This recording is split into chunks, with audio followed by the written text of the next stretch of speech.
এখন সেই নবীর আদর্শবাদ দিয়ে আমরা আর্জেন্টিনার ব্রাজিলের খেলা আমি শুনেছি এই মাসের শেষে অথবা আগামী ডিসেম্বরের দিকে আর্জেন্টিনা ব্রাজিলদের খেলা হওয়ার সম্ভাবনা আছে, অর্থাৎ বিশ্বকাপ ফুটবল খেলার সম্ভাবনা আছে।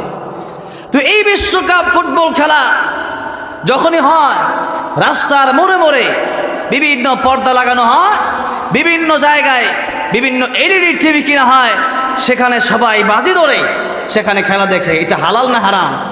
যুবক কথা বল, হালাল না হারাম?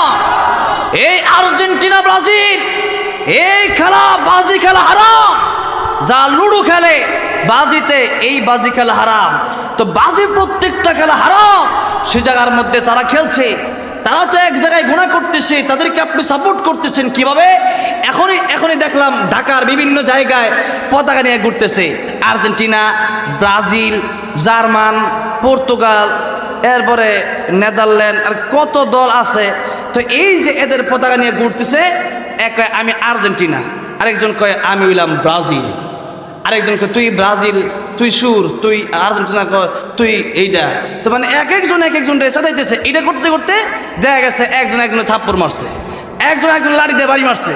এই যেই মাত্র দিল বাড়ি, এমনি তার মাথা হয়তো রক্ত হাসপাতালে। কথা ঠিক না বেটি?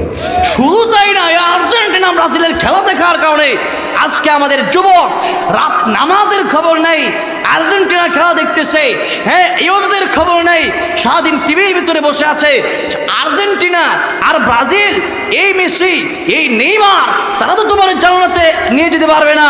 কঠিন কিয়ামতের ময়দানে তাদের ধর্ম, তারা খ্রিস্টান ধর্মের, এক একজন ভিন্ন ধর্মী, কঠিন কিয়ামতের ময়দানে তারা আল্লাহর কাছে কোনো হিসাব দিতে পারবে না, তারা জাহান্নামী হবে। এই জন্য আপনাদের পা দুটো ধরে বলি, এরকম বাজি আপনারা ধরবেন না, এরকম খেলার সাপোর্ট আপনারা করবেন না। এখানে যখন বাজি ধরা হয় বিভিন্ন, আমি এমন শুনেছি যে আর্জেন্টিনা ব্রাজিলের জন্য মানুষ আত্মহত্যা করে মারা যায়। কথা ঠিক না ঠিক?